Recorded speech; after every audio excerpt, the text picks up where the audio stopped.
I was like a TikTok hater from the beginning. I was like, man, I don't want to use TikTok. TikTok's for little kids. Yeah. Boom. I started going viral on TikTok. How did you just start going viral on TikTok? Was it one video? What was the video that kicked off everything? The one video that kicked off everything. So I need people to know, and I've been saying this, but I originally started going viral because of rapping. Like I'm not a TikToker turned musician. Like I'm a musician turned TikToker. Yeah. Not turned TikToker, but I do TikToks too. Yeah. You are now listening to The Higher Podcast, brought to you by Flying Arts Studios, the best podcast in the world, according to us. It's like holding itself together. All right, I think. ASM. Welcome to the Srirachi ASMR episode, where we will be just making sounds for the next 20 minutes. We're going to start off with a shot. Oh wait, are we starting right now? Yeah, already. That's cool. I was gonna take like a group selfie, but Okay, we still can. you guys fit in. Oh my god, my drink bottle. Cute.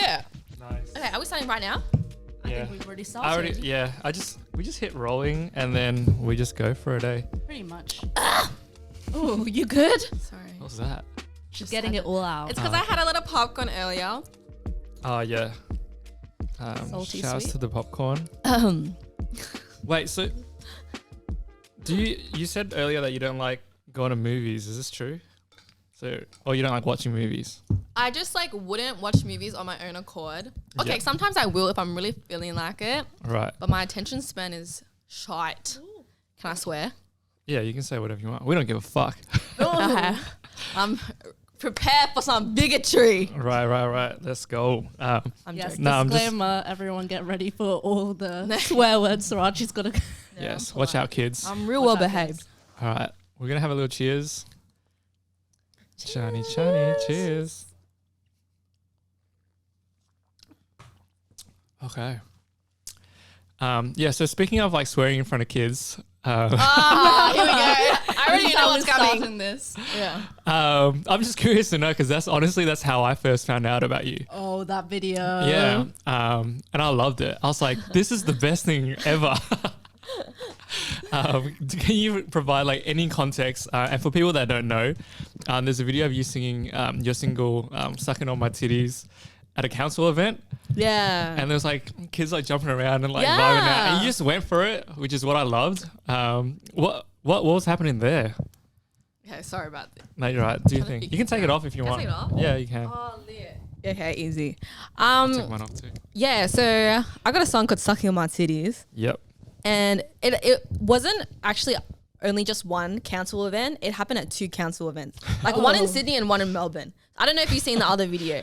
I don't know which one I saw. You probably saw the Melbourne one. I think I saw the Melbourne one. Okay. Yeah, with the short hair. Yes, that one. But yeah, like I actually double checked. Actually, no, that's a lie. I didn't double check. They sent me the offer. I was like, yeah, man, I'll perform. And then right before when I arrived it was at Coburg Markets, and I looked around and I was like, oh my God. It's too family friendly, and Oh. that's not me. Yeah. And then I went and asked the girl who booked me. Mm. And she's like, no, I checked with them. And she said they said it's fine. And she's like, I've been DJing the whole day. And like she's full DJing, wet ass pussy, bring it back in and I'm a for this. And then I was like, oh, okay, then it should be fine. Yeah. But it was actually really cute. Like, you know, like at one point there was like this little girl and her dad's like encouraging, like, go give her a high five. Oh. Yeah, just like cute stuff. And like another little girl came up to me afterwards, and you know, like when kids are really shy and they're like holding on to their parents, and he's like, oh, she really wanted me to tell you that you did really well. It was like, Aw. yeah. So it was really Nice. cute. I enjoyed it. Yeah. No, I loved it. And I saw the kids just like dancing and stuff. And I Yeah. could tell that, you know, they just enjoyed it. And you just enjoyed it as well in terms of like performing. There's nothing awkward about it, which was dope. So I was like, yo, I like her. And I would love to see more of your stuff. Then I started checking out your music and that kind of thing. And I was like, oh, okay, cool. And then I found out you were Viet as well. And I was like, oh, shit. Because like, honestly, there's not many Viet musicians that like I really listen to. And then especially coming from around here, and then I heard you're from the Southeast as well. I was like, oh shit, like we need to link up somehow. Like I feel like it would be cool to just do something. And then yeah, next thing you know, we're here. So, you know, thanks for coming through. No problem. But yeah, I kind of want to kick off the podcast with a little, like, just context in terms of like where you started for people that maybe have never ever heard of you before. And it doesn't have to be long, but just like in terms of like, I guess like where does Srirachi come from? Like I know Sriracha and I met Srirachi. So like, how did you What's first? the correlation? Yeah, between like Srirachi and Sriracha. How did you get your name? Just jokes. Just jokes? Yeah, like Oh, it's nothing serious. Like I don't think you could ever like, I don't know, make up something serious about that name. Maybe I should one day. Oh, actually, nah. But you know, like how back then, like those rap names were like Lil this, Lil that. Yeah, yeah. So I started off as Lil Sriracha. Right. It's like, oh, she's spicy, she's saucy. Yeah, yeah. And then I started making music. So my first single was in 2019, and I think before that I was making videos on Facebook, like freestyle type of videos, where I was just like filming myself. Yeah. And rapping. And then one of my friends was like, oh, why don't I just produce a song? And then a song came out, and then more songs came out, and then I was starting to get asked to perform. And then had a little bit of a snowball, and then boom, COVID. And I was like, oh, okay. And then during COVID, I was like a TikTok hater from the beginning. I was like, man, I don't want to use TikTok. TikTok's for little kids. Yeah. Boom. I started going viral on TikTok. How did you just start going viral on TikTok? Was it one video? What was the video that kicked off everything? The one video that kicked off everything. So I need people to know, and I've been saying this, but I originally started going viral because of rapping. Like I'm not a TikToker turned musician. Like I'm a musician turned TikToker. Yeah. Not turned TikToker, but I do TikToks too. Yeah. But there's this one video of me freestyling.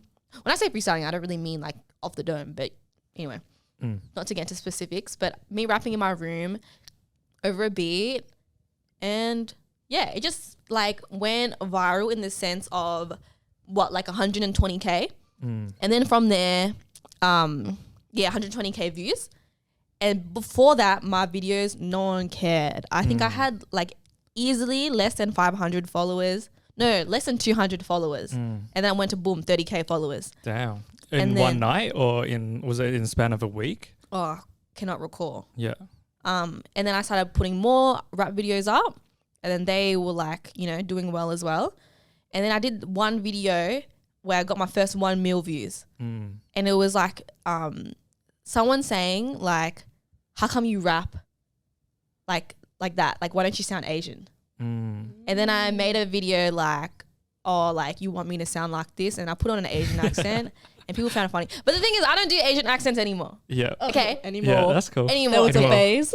Yeah. Because like, Phase is over now. because you do it and you like, it's funny if Asians laugh, and I look at the comments and I see white people laughing, and I'm like, I don't want to do this shit anymore. Yeah, yeah. I feel that. Do you know what I mean? Yeah. So like, yeah. So people who still do it, I'm like, whatever. Yeah. But yeah, and then that's when I realized, oh, okay, my personality has a lot of potential. And then I started doing more of those videos.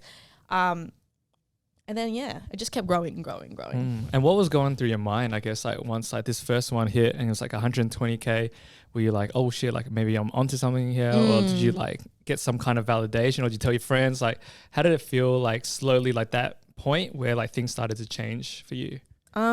It's actually a very insane feeling. And like, this is how I know that people who have clout on TikTok are fucking weird most of the time.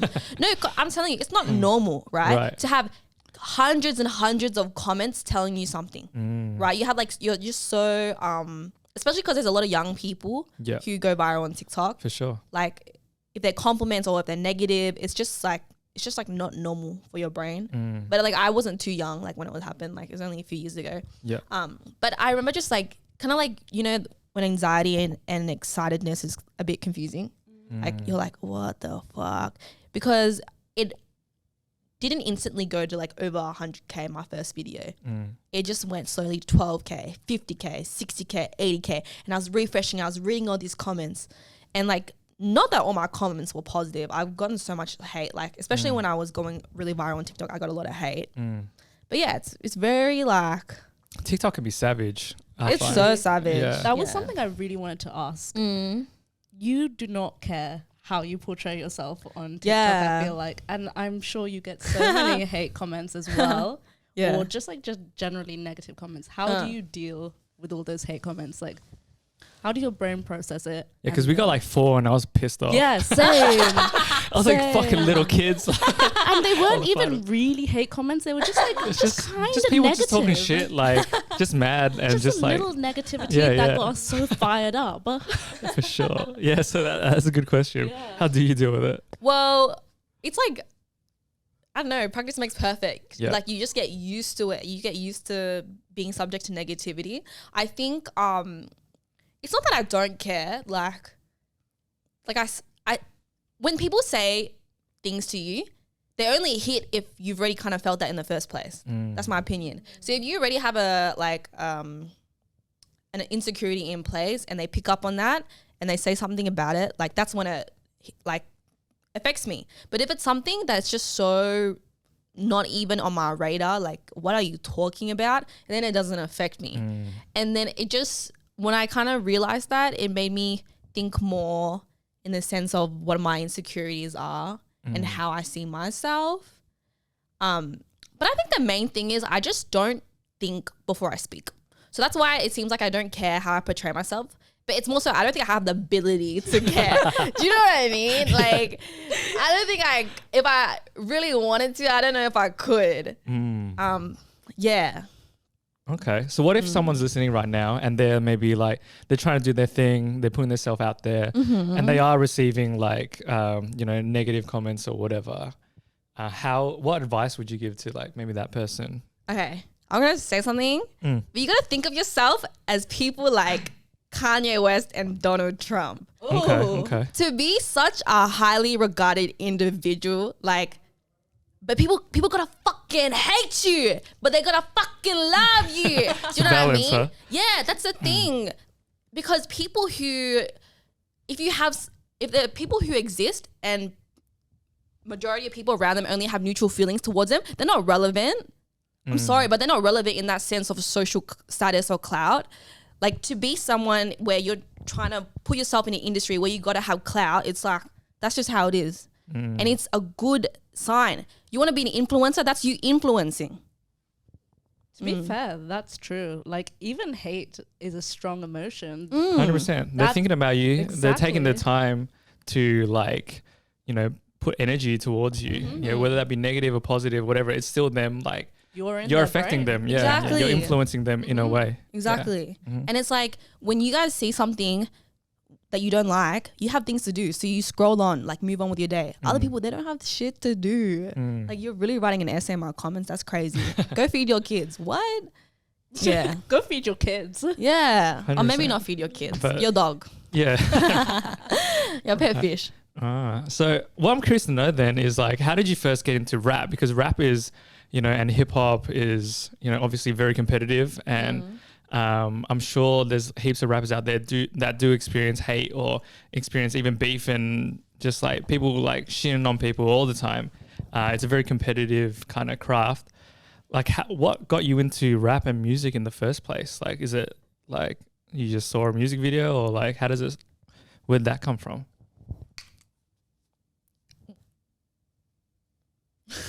Was it me? No. I just started rapping as an emotional outlet.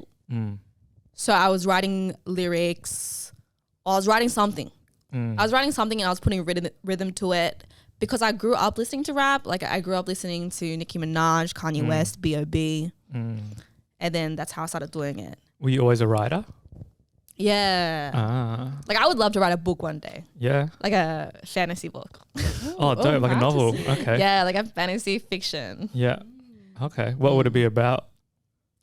Don't know yet. Okay. You in a different world. Srirachi land. Yeah. Srirachi land. That sounds terrible. Well, you know what? You don't have to take that idea. But, if one day you take the idea. I'll take it. You have it. Srirachi land. It'll be so sick. But yeah, no, that's cool. So yours into like, I guess like creative writing and that kind of stemmed into like writing raps and then that kind of. Like I was a bookworm when I was a kid. Right. I really loved to read and stuff. And I guess that translated to writing. Yeah. But yeah, I was just, oh my God, all these big feelings. So I'll put it down on paper. And then like I said, I did the Facebook videos. Yeah. And then I did my first performance and then I did my first 5. And then Let's go. Yeah, it's never just one thing. I feel like people ask that as if it's just one thing, but it's never just one thing that gets you into something. Yeah, How did you get into dancing? Well, maybe when I jump on your podcast, you can ask me. But I do see similarities in terms of, I guess, like just like creativity. Like I always like drawing and like painting and that kind of stuff. And then that kind of stemmed into like music, and I like listening to music and just like jamming it. And then I like martial arts and just like movement and that kind of stuff. And then that kind of stemmed into like dance, which was like combining movement and art together. Cool. Yeah. So I definitely like can relate in terms of like, it never is just one thing. And even now I still feel like I'm finding new inspiration. Like doing this podcast, for example, is like stemming from other things that I've done in the past. You know what I mean? So I'm just going to go with the flow, and whatever I'm passionate about, like, I'll just keep doing. You know what I mean? It's healthy to have that kind of output as well, rather than bottling everything up. But 100. I feel like it's quite common for people to do. Yeah. So the fact that some people do have that opportunity to find a passion and just let out everything that's going on within themselves. Especially men your age. Yeah. True. 100%. It's so How do you know how old I am? Ooh, shall we Men reveal my it? age. That's funny. Yeah, but not like it's crazy because I actually thought about this the other day because I was like teaching a dance class, and the piece was like very emotional, and it was like very like therapeutic for me. And I was like, yo, like I'm teaching today, but honestly, like dance for me isn't about like just like teaching a class. Obviously it's important for me to share knowledge and all that kind of stuff, but dance for me is like a way for me to just like have an outlet, you know what I mean, and just express. And it's hard for like guys to kind of do that because of stereotypes and all that kind of stuff. But for me, like personally, I don't give a fuck. You know what I mean? Like I don't care what anyone else thinks about me. So I'm like, you know what? This feels good for me. Then fuck it. And then if that helps other people as well, like that's a plus. Yeah, I feel like it's very therapeutic in terms of movement and just like expressing with my body, which is like can be very vulnerable, you know what I mean? But to be able to do that and to be able to see other people like take on what I've created and it helps them release as well is like, oh shit, this is crazy. But yeah, speaking of dance, you've been dancing a bit as well. I see you dancing on TikTok, dancing at your party and, you know, doing your thing. How did you first get into dance as well? I've always wanted to do dancing. Right. Like, you know, like, oh my God, I literally went in a throwback, like a rabbit hole on YouTube. I was watching Quest Crew in Kinges. I went on a throwback. I love them. When I was like, I had a crush on all of them. They were so fun. Yeah. Yeah, I always wanted to, but I grew up doing taekwondo actually. Oh, right. And I remember asking my dad, like, can I start doing taekwondo and dance? He's like, no. No. Like, okay. Yeah. And then my first time, when I got into uni, it was one of the things I was really excited for when I started uni. And then I started doing dance classes. And then I stopped going for some reason. And then maybe like a year or two later, probably because COVID. Yeah. And then I started doing dance classes at this place near me. But yeah, I've always wanted to do it. And I feel the same way. It is really therapeutic, especially because music is slowly starting to feel a bit businessy. Like, or, you know, career type thing. Yeah. Whereas dance is completely a hobby for me. Yeah. But also on the side, it is skill building for like music as well and my artistry. But I find it I really enjoy it. I actually really enjoy it. What kind of dancing do you feel like you're gravitating towards at the moment? Well, this is the thing. I don't really understand how these classes are named because they're all named choreography, but like they are all choreography. Do you know what I mean? Yeah, I feel but it's all different. But I do choreography. Yeah. Like I couldn't tell you. Right. Yeah. I feel like with choreography, like lately, and like the type of classes that maybe you would have taken, it's very R&B kind of music, but it switches up, but it's like got a similar vibe, but everyone's different. You know what I mean? Yeah. And that's the cool thing about like choreography is like it can be whatever you want. It's just choreography. You know what I mean? Excuse me. It can have like taekwondo moves in it, and it's still choreography. But when you take like the foundation classes, that's when you're like, all right, hip hop class is here, and you got street jazz is here, and that whacking is here, and Vogue is here. And I never took foundation, so I don't know. Is it normally like choreography and then you do foundation in your chosen style, or like how's the? a lot of people start in choreo. That's how I started as well, actually. Yeah. I was like, oh yeah, I was watching Quest Crew, watching like all these dance crews, like, oh fuck, I want to do what they're doing. Yeah. And then after that, then I realized like, oh, okay, all this stuff comes from like foundation moves. And then digging into like that era of like dance helps you make the choreography better. You know what I mean? Yeah.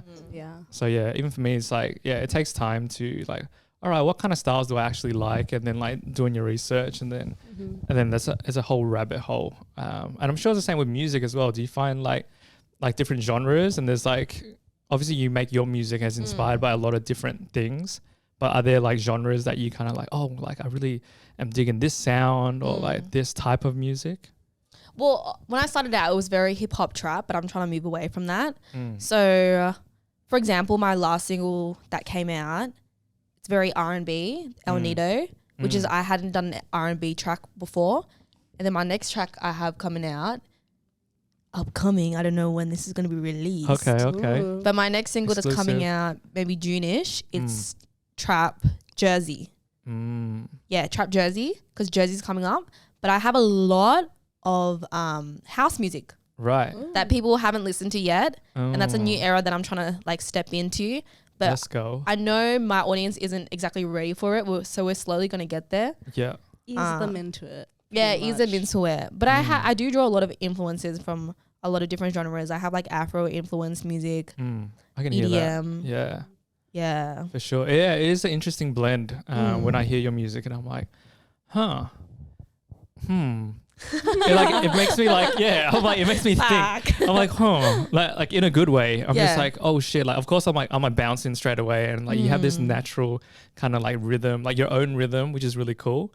I think like, oh shit. Like, that's why I'm asking you now, actually. I'm like, oh shit. Like, what kind of stuff do you take influence from with your music? And to hear that is like, oh, okay. I can definitely see that now. Yeah. But when you say house, I'm like, oh, okay, interesting. Because I haven't heard much house from you in the past. But is that where does that come from? Like, were you like at some house events, or you like have you always been into house? When I went to my first Hardstyle event. Shit! Listen, Here we go. I was a solely hip hop R&B girl, right? And you know, in uni, like everyone's talking about, oh, you look like an LG, you look like an APG. I'm not an LG. I listen to R&B. Anyway, I was a late bloomer. I went to my first rave. Oh shit. I did what you do at raves. Yep. And my mind was opened. And then obviously hardstyle is like on the other side of the spectrum, like. But I never listened to house before that. Right. Never. I just didn't like it. But now I really love house. I feel you.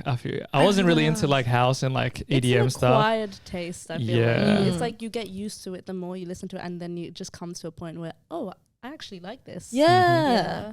I love white people music.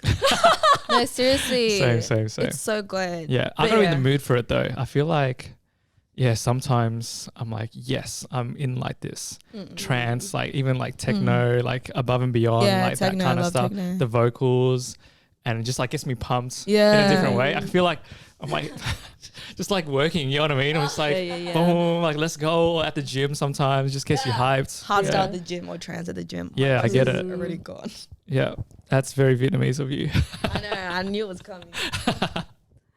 Well, that's cool. On that note, let's take a 20-minute. I was gonna say let's take a 20-minute break, but that's not it. We're at the 20-minute mark. Damn, that was quick. Yeah. All right, we're gonna take a quick break. Thank you to our sponsors, Srirachi. Thank you. Who's a sponsor? Sponsor us. I'm not getting paid. We'll be back. This podcast is brought to you by Kaizen Creative. Learn, collab, grow. So we're gonna talk about trauma dumping.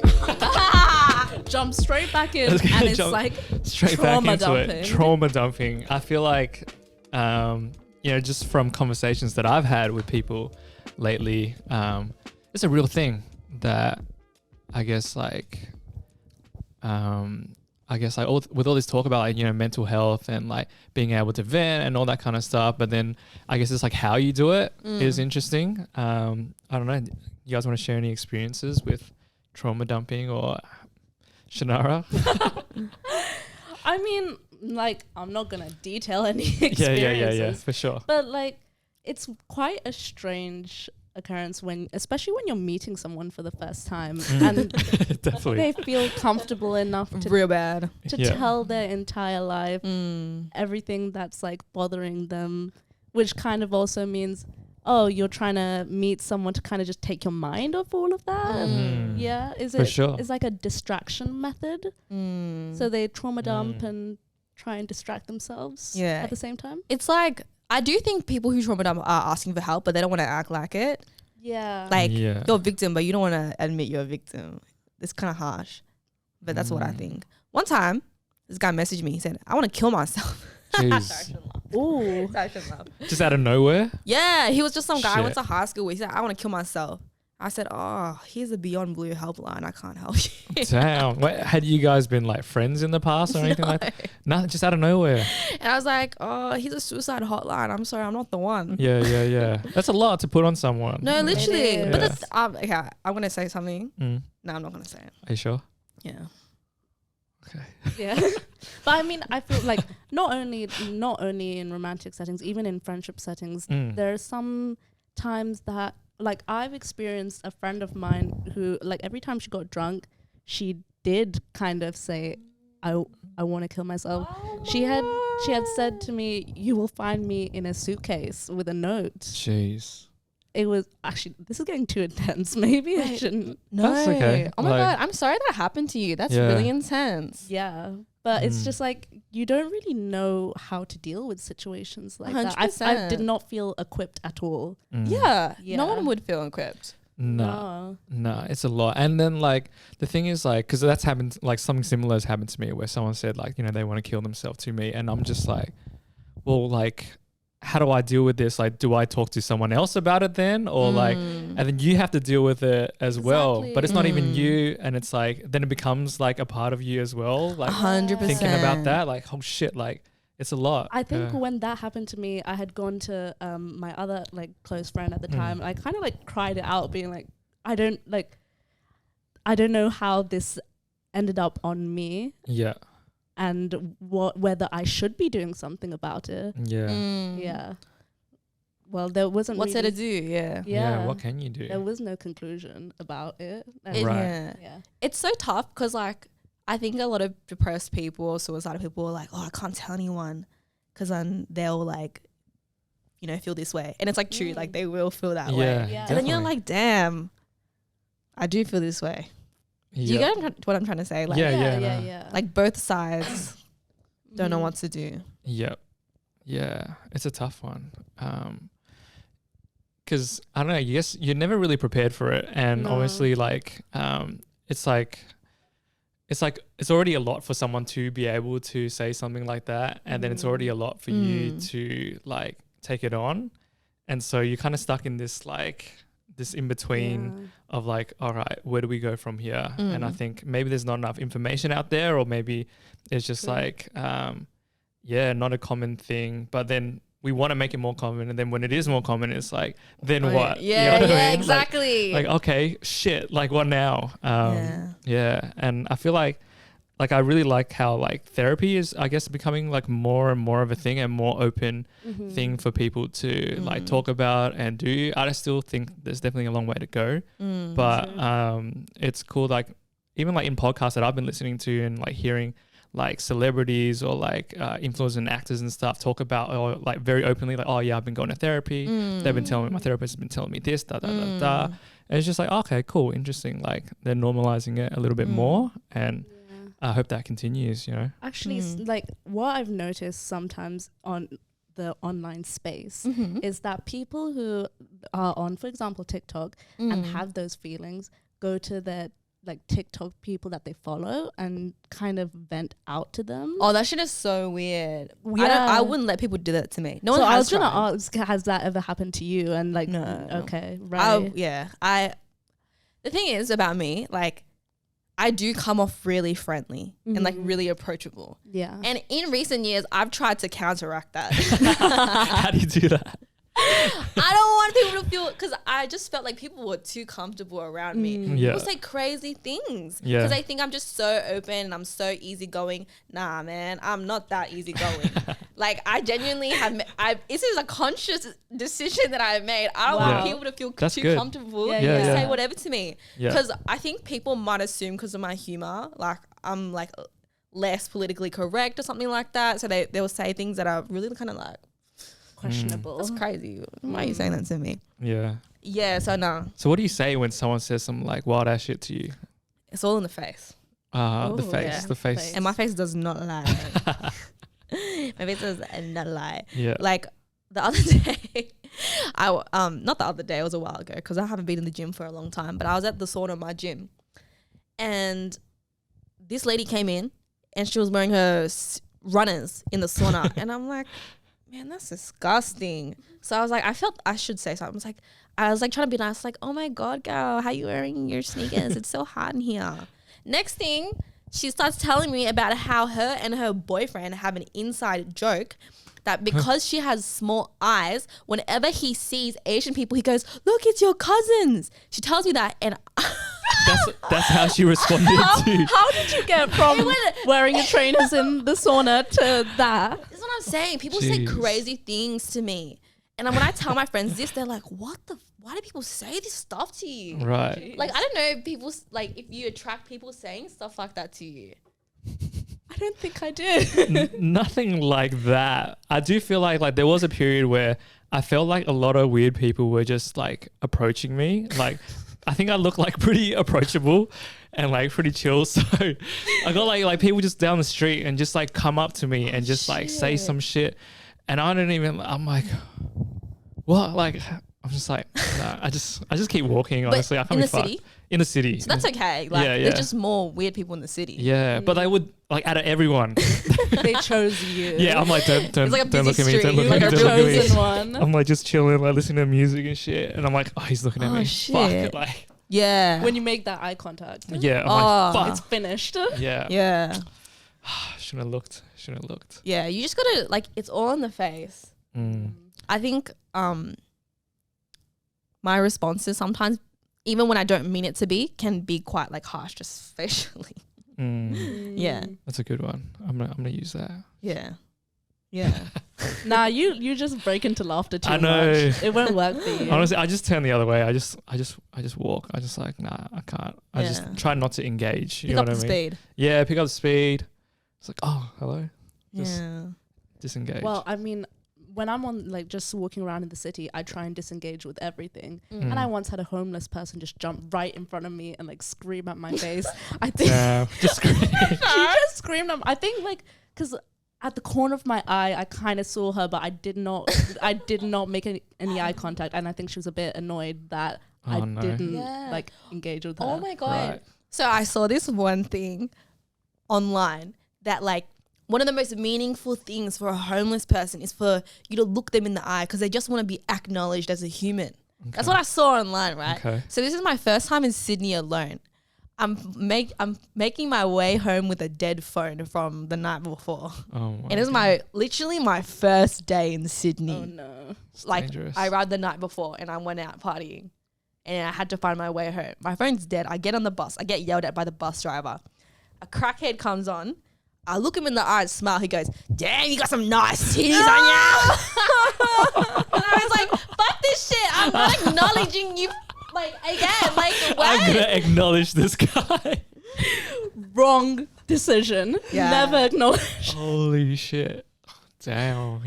At least you tried. The world teaches you to be less nice. Yeah. Literally, we were just talking about this, like, walking on the streets, sometimes you have to have that, like, stone cold face to just make sure nobody comes and like, does stupid things. Oh, you know what I find really cute? Like, not cute, like a little bit weak. I think better. But like when I walk with my friends, and you know when people ask for charity donations, I just keep walking. My friends will hear them out because they're so sweet. Like they're really sweet people, and they like full talk to them, and they're like, or like even people like asking for change. Yeah, I don't give a fuck. Like I need change too. Yeah, you know.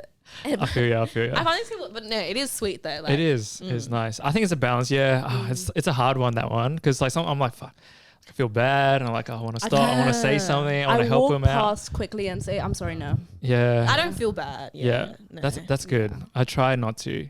I like talk myself out of it in a way. Yeah. I'm just like, oh, you know what? They'll be okay.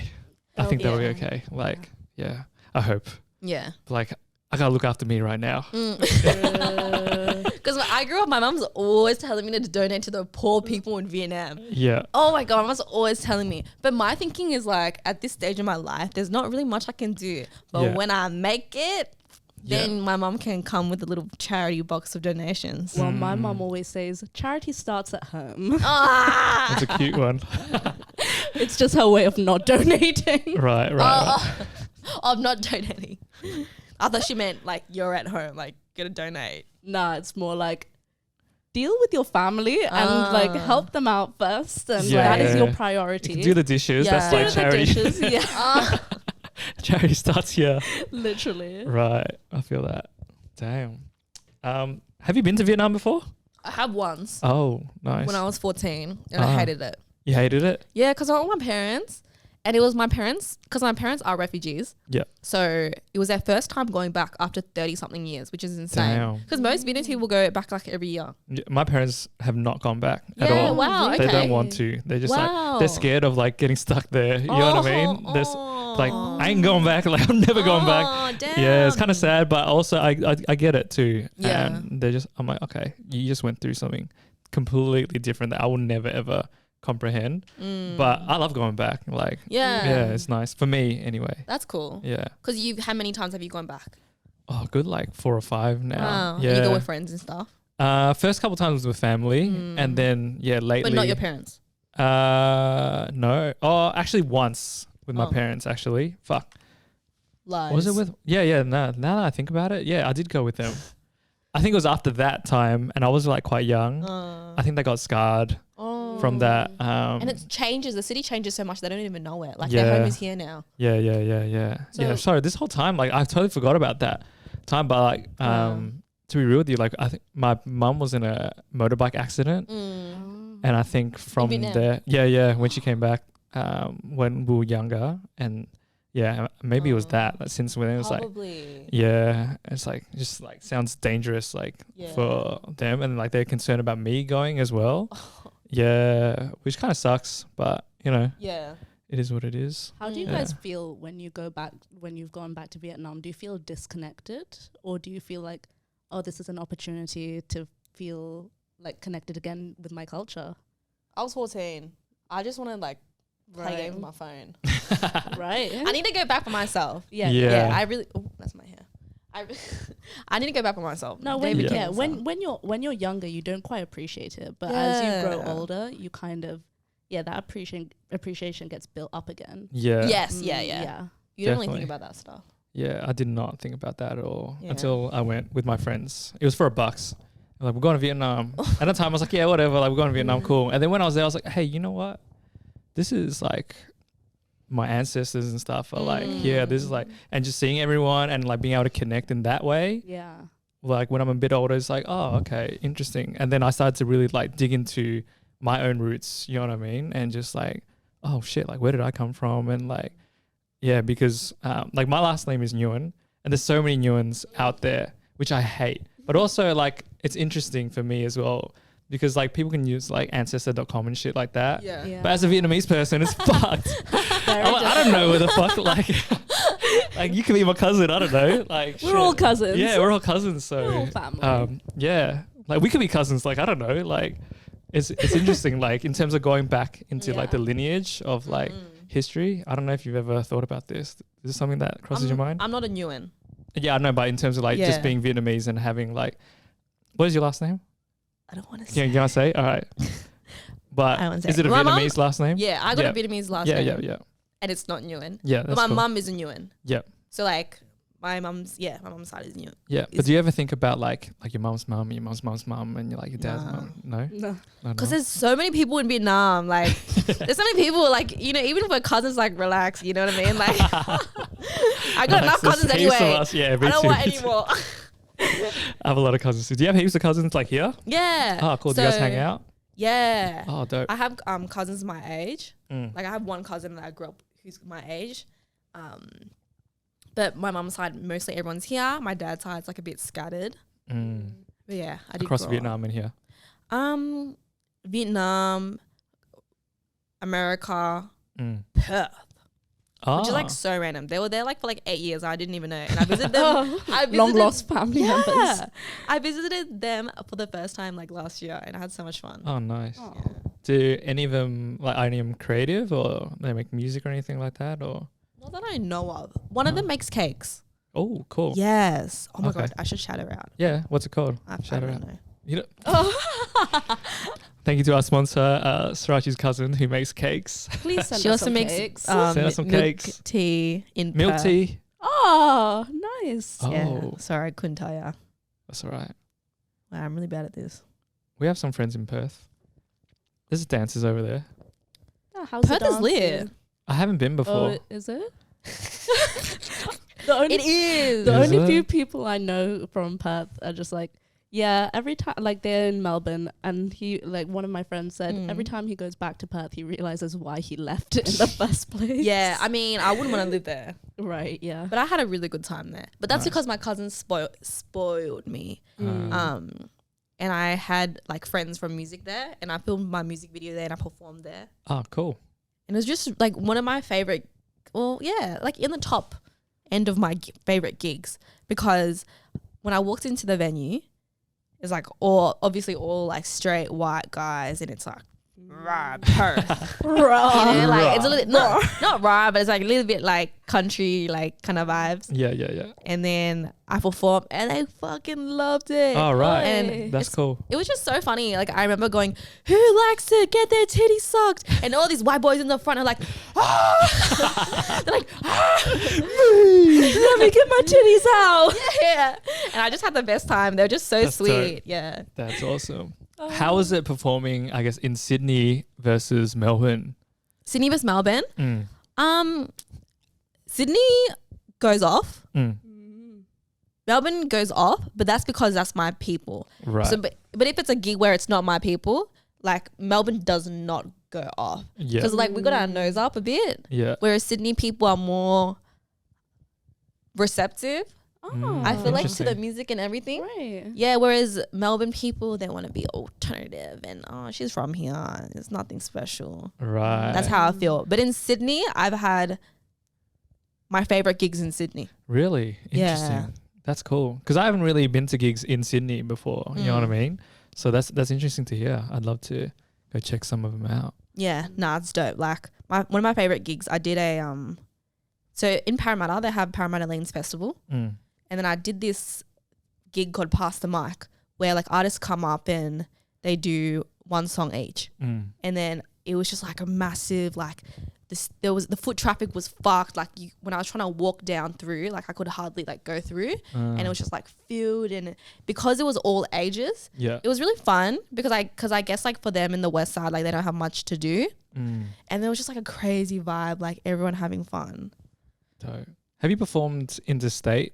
Or, I mean, not interstate, internationally or anything before? No. Do you want Next to? step. Or Of like, course. where would be your like, all right, first stop, I really want to, Perform? yeah. I haven't thought about it. I have Interesting. not thought about it. Have you thought about the US or anything? Or Yeah, I did think US, like one of my first thoughts when you asked me the question. I think US would be fun. Yeah. But I don't really have, any real thoughts about it. I'm going to Europe, so if anyone wants to book me in Europe, True. but then I don't have a work visa, so Do a cheeky gig. Here and there. guest You know, I might cut that out. yeah. I get a work visa. Yeah. Yeah. I mean, you can just perform as well. You know what I mean? Yeah, I don't need to get paid. Yeah. Like I would be so down to perform. It would be crazy. How long are you there for? I'm in Europe for a month. A month. Okay. Yeah. Where's your So- stops? I'm going to Italy, going to Spain, and then I'm going to London. Yeah.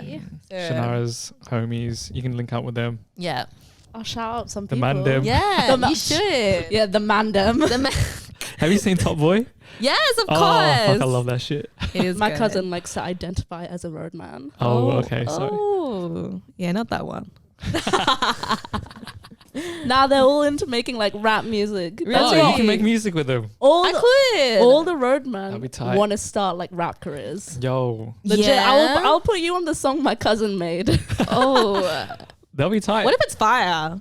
I don't know. It's It up to could you. be. It's up to you to decide. Yo, I'm I can open see to you it. like rapping on that shit for sure. Yeah, Like, Yeah. 100%. I would do a drill feature. yeah. Yeah. All right. Because when drill was going crazy, everyone was like, you should do drill, like female drill. And I'm like, bro, like, do I look gang to you? Yes. Do I I feel like you could pull it off. Do I look Shanks in shoes? It's not me. And Ganging Srirachi? I'm so non-violent. Why can't we just talk it out? I can see it. I can see it happening. But yeah. Yeah, I think people assume that I'm violent because I speak loudly and I swear, but I'm not really about that until one day, I'll show them all. Be careful. She's out on the streets. Yeah. So what's next for you? Like, what do you got planned for, I guess, for this year? Is anything that you're looking forward to or dropping or? Yes, I'm working on my debut mixtape. Oh, you haven't Yeah. dropped the mixtape at all. Hey, just singles. No, I haven't dropped Yeah. any projects. Yeah. So I've been working on this since all of last year. Because last year I spent a lot of time flying to and from Sydney, just like performing. And then every time I would go, I would get in the studio. And it's just like good to kind of compartmentalize because I work and study in Melbourne. Yeah. So then when I go to Sydney, I could like really concentrate on music. So I've got a whole mixtape, like 5-6 tracks. Hell yeah. And I'm just, excited to get it out. So that's Can coming you tell out. us anything about it or? Yeah, I should say Okay. something. Yeah. Promotion What's it about? time. What's it It's about? called Srirachi Safari. Oh, Yeah. That makes a So, lot of sense. Yeah, because I Yeah. recently did an event called Srirachi Safari. Yeah, which was lit. Very Yeah. fun. Super fun. Very We came fun. through. Attendees, thank you for attending. It was tight. Yeah. It was super It fun. was really Yeah. good. So yeah, I got this idea because I was at home for a bit. I'm back home now because I've got to say about for Europe. But I just felt like, I had my backpack on, ready to conquer the world, and I was just in this massive jungle. And the story is about Srirachi Safari is that I used to have really long black hair. And then I cut into a bob with the fringe one day. And then all my followers started calling me Dora the Explorer. That was in my head. I was like, Yeah. how many times have you been called Dora the Explorer? Everyone was calling me Dora the Explorer or the Cute. lady from Incredibles. Edna. Yeah, Edna Mode. Yeah. She's iconic. But then I was like, I'm not Dora the Explorer. I'm Srirachi on Safari.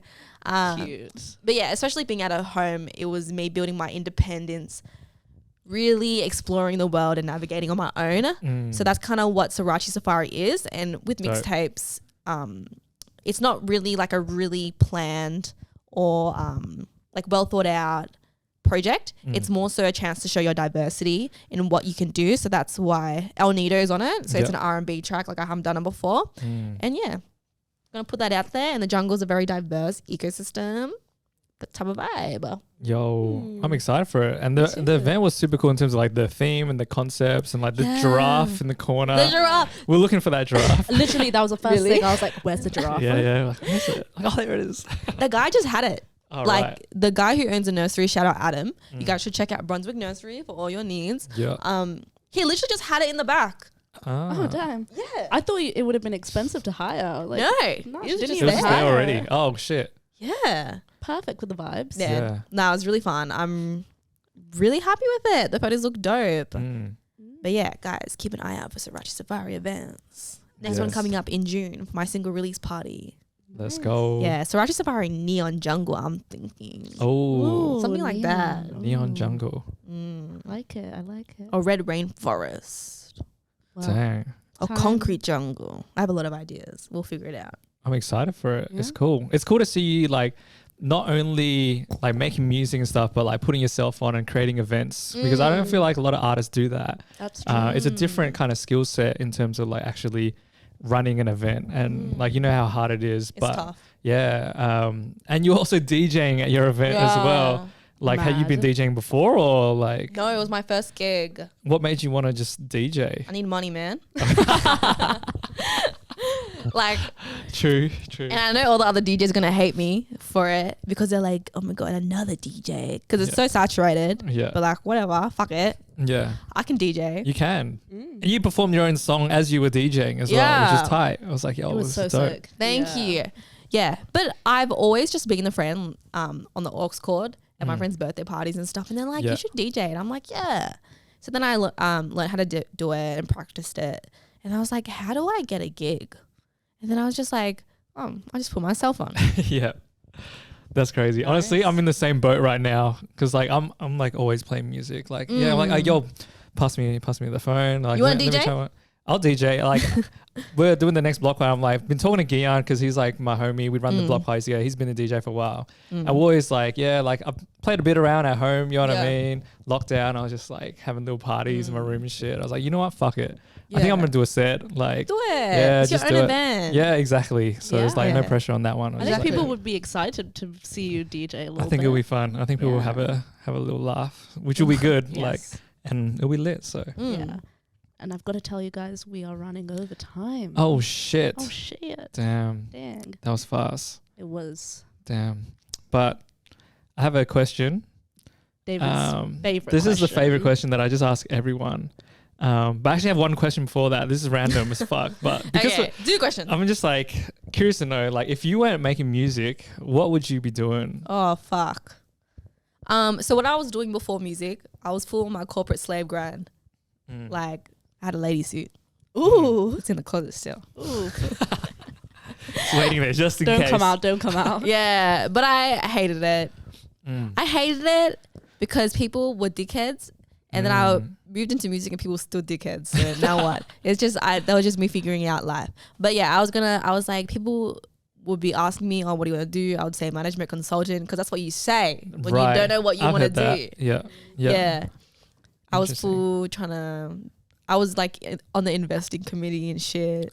Yeah. And did you kind of want to do it a little bit or were you just kind of like, yo, I'm just kind of saying this right now, but. I think my parents like really successfully brainwashed me to want to be successful. In that way. Yeah. Right. It's hard to know what you want and what you were raised to want. Oh, I agree. How did you, I guess like, this is just like the second part of that question, but at what point did you realize like, hey, this isn't for me? Depression. But now I'm happy. Yeah. Yes. Yeah, you're doing your thing and like you're thriving, you're glowing. Yeah. And it's dope to watch and it's inspiring a lot of people. So like I'm glad that you figured it out, you know what I mean? Because some people don't and some people maybe are still trying to figure it out right now and thinking about it. And that kind of leads me into my like last question, which is like, what advice would you give to yourself if you went back in time like 10 years and you had like a fucking time traveling machine and we like chucked you in there and then you came out and you saw yourself and you had one piece of advice, like what would you say to you? I actually don't think I would advise myself. I would reassure myself. Okay. I would just be like, you're fine. You're going to be okay. It's all good. Yeah. That's it. My therapist is always telling me, think about what little child Mimi wants to hear or needed to hear. Right. Yeah. And that's just words of like, it's going to be okay. Because I don't really listen to advice anyways. I don't even think I would listen to older me. I feel that. I feel that too. I'd be like, fuck you. Yeah, I'd be like, I don't know you. where's your hair? Yeah, right. You don't know the future. Exactly. I'd be like, nah. I would reassure myself, give myself a big hug. That's it. Dope. That's it. There you have it. Thanks for having me. Srirachi, for coming through. Thank you. It's been a pleasure. Great chat. You can check out it. Where can people check out your stuff? You can check me out on all streaming platforms. My name's Srirachi, Srirachi. And it's Srirachi Baby on Instagram and TikTok and SoundCloud. Wait, let me eat some popcorn. ASMR. Alright, now we're going to transform this podcast to an ASMR episode.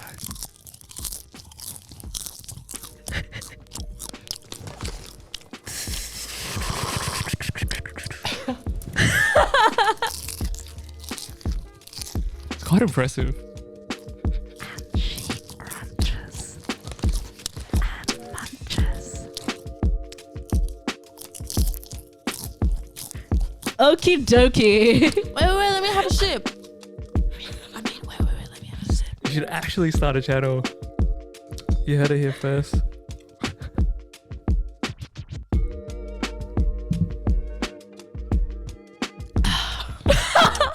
I think we need to upgrade the mics. Yeah, it didn't. Nah, it didn't. Yeah. That's all right. I have no words. All right. All right, Srirachi, the first ASMR guest. Thank you. Bye. Let's go.